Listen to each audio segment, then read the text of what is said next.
नमस्कार, मैं दीपक कुमार मेरे YouTube चैनल स्टडी विद दीपक में आपका स्वागत करता हूं।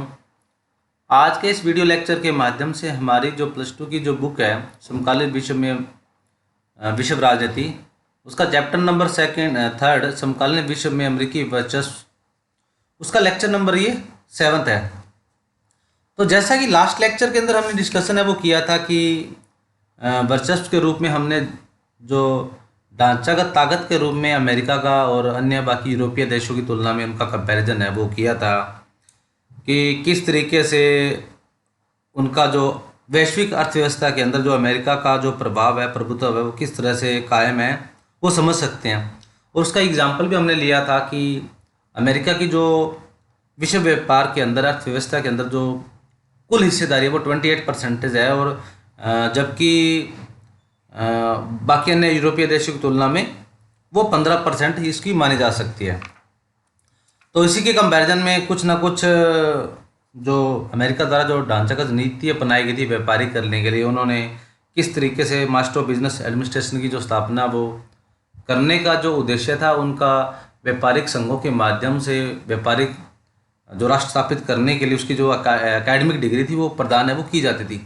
और एमबीए का माध्यम से हम आज भी हमारे भारत में या अन्य देशों में देख सकते हैं किस तरीके से इनका वर्चस्व है वो स्थापित है वो किया गया है। तो इसी के संदर्भ में हमारा आज का जो पॉइंट या हेडिंग है वो कल्चर के माध्यम से भी हम भारत और अमेरिका के और विश्व अर्थव्यवस्था के अंदर उसका जो प्रभुत्व है उससे समझने की कोशिश है वो करेंगे। तो चलिए आज का वीडियो लेक्चर शुरू करते हैं। तो अमेरिकी वर्चस्व को शुद्ध रूप से सैन्य और आर्थिक रूप से संदर्भ में देखना भूल होगी। हमें अमेरिकी वर्चस्व पर विचारधारा या संस्कृति के संदर्भ में भी विचार है वो करना चाहिए, यानी कि किस तरीके से संस्कृति के माध्यम से, कल्चर के माध्यम से हम जो अमेरिकी वर्चस्व की रणनीति को अच्छी तरीके से समझ सकते हैं, न कि हमें सिर्फ सैन्य और आर्थिक रूप से देखने की वजह से। तो किसी भी कल्चर और उसकी जो विचारधारा के संदर्भ में भी हम कई बार ये विचारधारा देखी गई है, माना भी गया है किसी भी देश के लिए जो जितनी अधिक मात्रा में उसका सुदृढ़ होगा, उसकी जो कल्चर और विचारधारा वो उतना अधिक मात्रा में शक्तिशाली माना जा सकता है, या उसका ऐतिहासिक जो कल्चर है वो उसको रिप्रेजेंट वो करते हैं। तो ठीक इसी तरीके से हमने जो अमेरिका का जो कल्चर और उसकी विचारधारा है उस पर विचार करना जरूरी हो जाता है इस संदर्भ में, वर्चस्व की रणनीति के संदर्भ में, विश्व राजनीति के मायने में। वर्चस्व के इस तीसरे अर्थ का रिश्ता सहमति गढ़ने की ताकत से है। यह वर्चस्व का आशय है सामाजिक, राजनीति तथा खासकर विचारधारा के धरातल पर किसी वर्ग को बढ़त या दबदबा, यानी कि बात तो वही है कि जिस तरीके से अपना प्रभुत्व कायम रखना या दादागिरी स्थापित करना, तो ठीक इसी तरीके से हम कह सकते हैं कि एक सहमति देना किसी कार्य को करने के लिए उसकी क्या ताकत या क्या उसकी इमेज है या क्या उसकी पॉसिबिलिटी हो सकती है। और इसी के कारीगर के संबंध में हमने सिर्फ सामाजिक, आर्थिक, राजनीतिक तौर पे उसकी जो किसी भी वर्ग का कितना अधिक दबदबा कायम है वो रखा जा सकता है, देखा जा सकता है कितनी अधिक मात्रा में उन्नति हो सकती है। तो इस सभी को मेलजोल के माध्यम से हम उसकी जो कल्चर के माध्यम से हम उसको समझ सकते हैं। कोई प्रभुत्व वर्ग या देश अपने असर पर रहने वाले लोगों को इस तरह से सहमत कर सकता है कि वे भी दुनिया को उसी नज़रिए से देखने लगे जिसमें प्रभुत्वशाली वर्ग को देख सकता है, यानी कि दूसरे समाज, वर्ग और राज्य में रहने वाले जो लोग होते हैं, उनकी जो प्रजा होती है, जो शासक होते हैं, जो जनता होती है, वो अपने आप को किस तरीके से प्रेजेंट है वो कर रही है, यानी कि संस्कृति, कल्चर के माध्यम से। और जिस तरीके से वो अपने आप को कल्चर के माध्यम से, विचारधारा के माध्यम से अपने आप को रिप्रेजेंट कर रहे हैं, ठीक इसी तरीके से उस देश का जो वर्ग होगा वो अपने आप को शक्तिशाली है वो समाहित कर सकते हैं।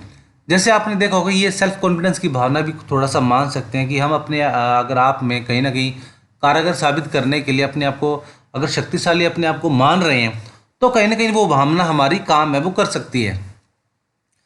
इससे प्रभुत्वशाली की बढ़त या वर्चस्व कायम होता है। तो इससे क्या होता है कि अपना दूसरे देश के ऊपर अपना जो शक्तिशाली बढ़त या उसका दादागिरी स्थापित है वो होती है। विश्व राजनीति के दायरे के वर्चस्व के इस अर्थ को लागू करें तो स्पष्ट हो गया कि प्रभुत्वशाली देश सिर्फ सैन्य शक्ति से काम नहीं लेता,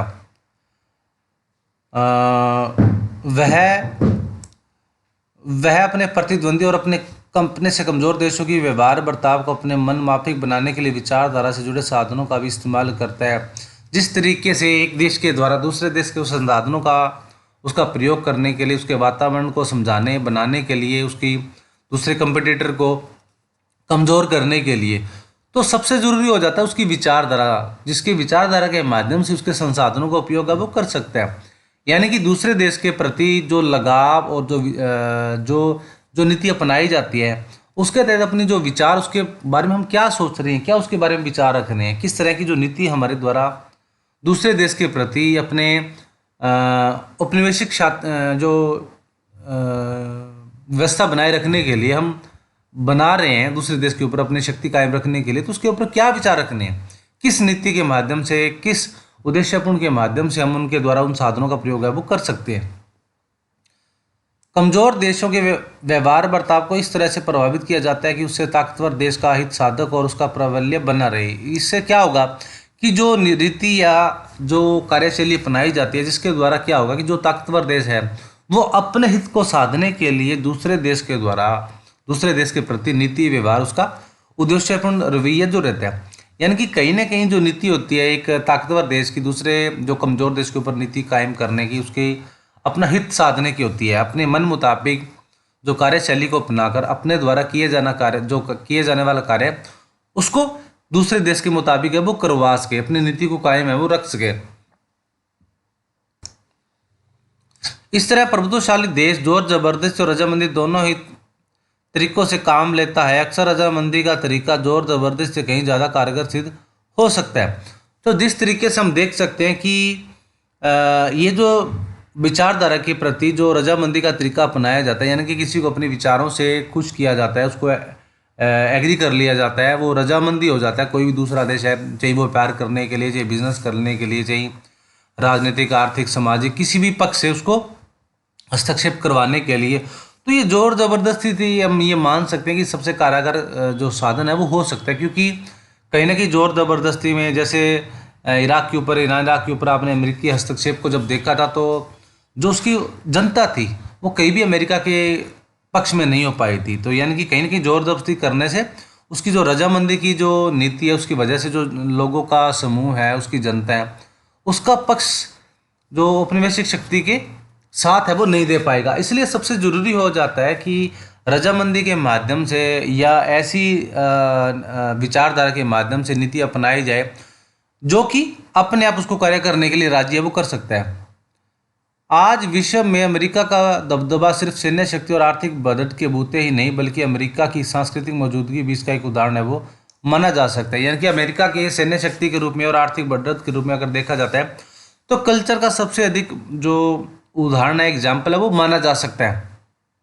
चाहे हम इस बात को माने या ना माने, लेकिन यह सच्चाई है कि आज अच्छे जीवन और व्यक्तिगत सफलता के बारे में जो धारणाएं पूरे विश्व में प्रचलित है, दुनिया के अधिकांश लोगों और समाजों के जो सपने हैं, वे सब 20वीं सदी के अमेरिका में प्रचलित व्यवहार बर्ताव के प्रतिबिंब माने जा सकते हैं। जो नीति अपनाई जा रही है आज की दुनिया के द्वारा, आज के लोगों के द्वारा, आज के समाज के द्वारा, आज के ढांचागत व्यवस्था के द्वारा, सामाजिक विषमता के द्वारा जो नीतियाँ बनाने की जो प्रचलित व्यवस्था अपनाई जाती है, उसमें सामाजिक जो पक्ष है वो अमेरिकी प्रतिबिंब देखा जा सकता है। यानी कि अमेरिकी की जो रणनीति अपनाई जाती है उसी की जो नकल है वो समाज के द्वारा, अन्य दुनिया देशों के द्वारा की जाती है।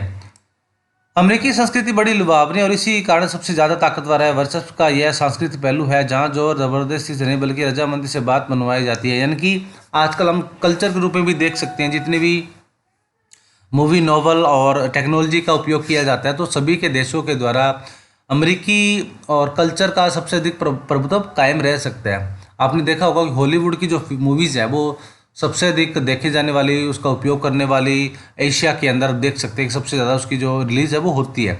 काफ़ी ज़्यादा जो रेवेन्यू इकट्ठा यहाँ से किया जाता है। तो इसका पिछलंगू बनने का, उसकी कल्चर का, उसकी लुभावनी का, उसका व्यवस्था बनाए रखने का बड़ा अहम रोल माना जा सकता है। हमारे देश के अंदर जो भी प्रचलित हमारे रीति रिवाज है, हमारा पहनावा है, हमारी बोली है, तो उसमें हमने कहीं ना कहीं अमेरिका का पिछलगू बना हुआ देखा जा सकता है। तो यही नीति दूसरे देशों के द्वारा बनाया देखा जा सकता है और जिसमें रजामंदी की जो बात है वो अपनाई जाती है।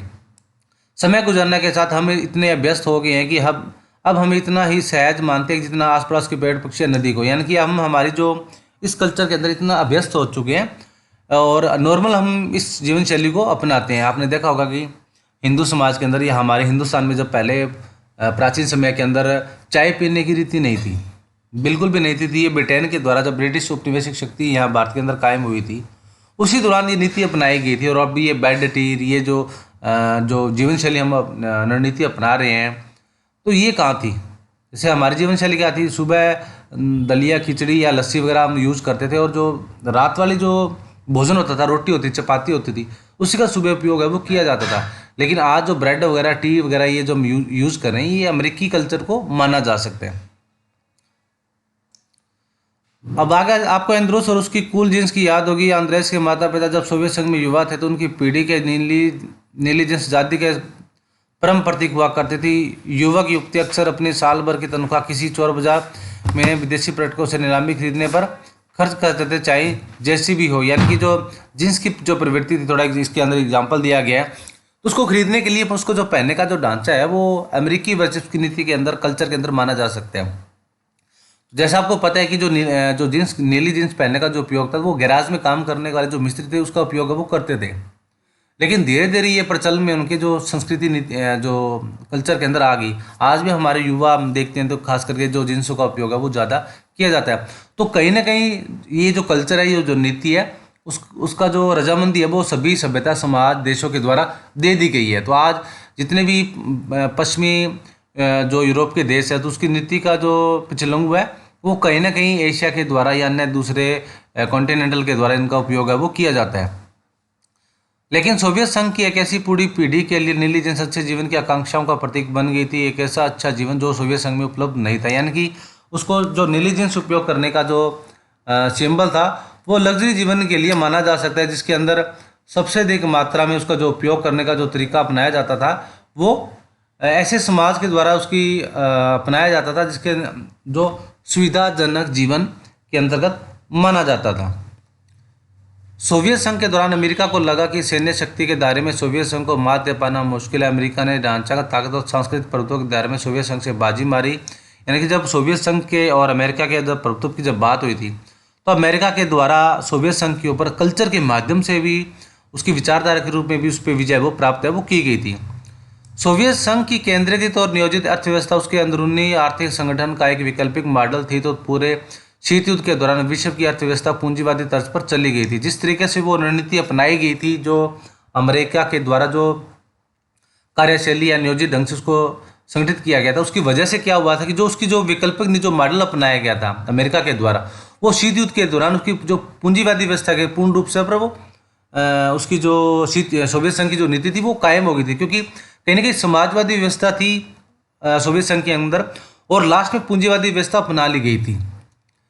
तो अमेरिका ने एक सबसे बड़ी जीत सांस्कृतिक प्रभुत्व के दायरे में हासिल की। सोवियत संघ ने नीली जींस के लिए दीवानगी को इस बात से साफ साफ जाहिर करती है कि अमेरिकाई सांस्कृतिक उत्पाद के दम पर सोवियत संघ से 2 पीढ़ियों की बीच दूरियों को पैदा करने में कायम है वो रहा था। यानी कि जिस तरीके से जो जींस पहनने का जो नीति अपनाई गई थी, उसकी वजह से दोनों समाज के अंदर जो सोवियत संघ और पूंजीवादी व्यवस्था की वजह से दोनों में साफ अंतर देखा जा सकता है। और उसकी वजह से ही अमेरिका सोवियत संघ के ऊपर उसकी सांस्कृतिक जो कल्चर के ऊपर जो पैठ बनाने के लिए या उस पर कार्रवाई करने के लिए वो कारागार सिद्ध हुई थी। तो आगे आ जाता है हमारा पॉइंट है, जो अमेरिकी शक्ति के रास्ते में कौन से ऐसे जो कारण है वो उसकी शक्ति को रोक रहे हैं या कुछ अवरोधक है वो बने हुए हैं। उन 3 पॉइंट है उसके बारे में इस पॉइंट के माध्यम से दिया गया। तो इतिहास बताता है कि साम्राज्य का पतन उसके अंदरूनी कमजोरियों के कारण होता है। ठीक इसी तरह अमेरिकी वर्चस्व की सबसे बड़ी बाधा खुद उसके वर्चस्व के भीतर मौजूद है। यानी कि इसको रोकने के लिए जो अवरोधक है वो कहीं ना कहीं कोई कार्यशैली के अंदर इसको रोक रहा है, तो वो इसके माध्यम से कहीं ना कहीं इसकी जो रणनीति को कहीं ना कहीं अवरोधक मान सकती है। तो अमेरिका शक्ति की राह में 3 अवरोधक है। 11 सितंबर 2001 की घटना के बाद के सालों में ये अवदान इस तरह से निष्क्रिय जान पड़ते हैं, लेकिन धीरे धीरे फिर प्रकट होने लगते हैं। यानी कि जिस तरीके से अगर देखा जाता है इसकी शक्ति को, वो अलग अलग 3 घटनाक्रम हैं जिसके माध्यम से इसकी जो वर्चस्व की रणनीति को कहीं ना कहीं रोक सकते हैं। तो वो कौन से जो पॉइंट है, वो अलग अलग पॉइंट है वो दिए गए हैं। तो देखते हैं। पहला व्यवधान स्वयं अमेरिकी के संस्थागत बनावट है। शासन के 3 अंगों के बीच शक्ति का बंटवारा और ये बनावट कार्यपालिका द्वारा सैन्य शक्ति के बेलगाल अंकों पर रोक लगाने का काम वो करती है। यानी कि जिस तरीके से हमारे जो संघीय ढांचा के अंदर विधानपालिका, कार्यपालिका और न्यायपालिका के बीच में 3 संगठनात्मक स्ट्रक्चर वो बनाए गए हैं, तो ठीक इसी तरीके से जो कार्यशैली भारत के अंदर अपनाई गई, ये अमेरिका से ली गई है संघात्मक शासन व्यवस्था, जिसके तहत जो कार्यपालिका होती है वो सैनिक शक्तियों के ऊपर बेलगाम में अंकुश लगाने का कार्य करती है। यानी कि उनके जो तीन अलग अलग अंग है, वो कार्यशैली को अपनाने के लिए अलग तरीके से इसका निर्माण कार्यशैली के लिए कार्य वो करते हैं। दूसरा आ जाता है हमारा अमेरिका की ताकत में आड़े आने वाली दूसरी अड़चन भी अंदरूनी है। इसका अड़चन के मूल है अमेरिकी समाज की 2 प्रवृत्ति की उन्मुख होना। अमेरिका में जनसंचार के साधन समय समय पर वहाँ के जनमत को एक खास दिशा में मोड़ने की भली कोशिश करी, लेकिन अमेरिकी संस्कृति में शासन के उद्देश्य और तरीकों को लेकर गहरे संदेश का भाव है। अमेरिका के विदेशी सैन्य अभियानों पर अंकुश रखने का यह बड़ी कारगर भूमिका निभाती है। यानी कि दूसरे माध्यम के द्वारा उसका इंटरनल जो अड़चन है, वो स्ट्रक्चर है, वो माना जा सकता है। जिस तरीके से समाज के अंदर, किसी भी समाज के अंदर उन्मुक्त होने के लिए जो सबसे बड़ा पड़ाव वो माना जा सकता है, तो यही जो उन्मुक्त होने का जो पड़ाव है, यानी कि जो स्वतंत्रता, ज़्यादा अधिक मात्रा में स्वतंत्रता का जो उपयोग करने का जो कारण है, वो कहीं ना कहीं इस दिशा के अंदर माना जा सकता है। जैसे आपने देखा होगा कि अमेरिका के अंदर एक अलग स्ट्रक्चर बना हुआ, वहाँ 18 साल से उम्र जो बालिग लड़का और लड़की होते हैं, वो कार्यशैली अपनाने के लिए, किसी कार्य करने के लिए वो माता पिता के जिम्मेवार है, वो नहीं माने जाते। तो इसी के तहत अगर आपने देखा होगा कि अमेरिका के द्वारा जो कल्चर है, वह हिंसात्मक घटनाएं काफ़ी अधिक मात्रा में होती है। और 18 साल के बाद कोई भी अगर माता पिता के द्वारा उन्हें अगर किसी कार्य करने के लिए अगर फोर्स किया जाता है, तो सांस्कृतिक कल्चर के माध्यम से वो अपने माता पिता पर ये ब्लेम है, वो FIR लॉज है, वो करा सकते हैं। तो ये घटनाक्रम है, अगर देखा जाए तो उनकी संस्कृति के लिए बड़ा उद्देश्यपूर्ण और संदेह की दृष्टि से देखा जा सकता है। और ये ही आगे चल के उनकी भूमिका के ऊपर सबसे बड़ी कारागारी जो अंकुश है वो मानी जा सकती है। बहरहाल अमेरिकी ताकत में, अमेरिकी राह में तीसरा मौजूदा व्यवधान सबसे उसका महत्वपूर्ण है। अंतर्राष्ट्रीय व्यवस्था में आज सिर्फ एक संगठन है जो संभवतः अमेरिकी ताकत पर लगाम कस सकता है, और संगठन का नाम है नाटो, अर्थात उत्तर अटलांटिक ट्रीटी ऑर्गेनाइजेशन। यानी कि जिस तरीके से तीसरी संधि का जो वर्णन किया गया है, उसके तहत जो नाटो इसकी जो सैन्य शक्ति है, जिसके तहत इसका निर्माण दूसरे राष्ट्रों के ऊपर, विजित प्रदेशों के ऊपर या अपनी शक्ति को कायम रखने के लिए इसका प्रयोग किया गया था। तो उसके संदर्भ में, नाटो के संदर्भ में नॉर्थ अटलांटिक ट्रीटी ऑर्गेनाइजेशन के माध्यम से इसका देखा जा सकता है। तो जिस तरीके से उसकी जो अमेरिकी शक्ति के ऊपर अंकुश लगाने का कार्य है, वो नाटो के द्वारा ही किया जा सकता है, और इसी को ही उसका अंकुश है वो माना जा सकता है।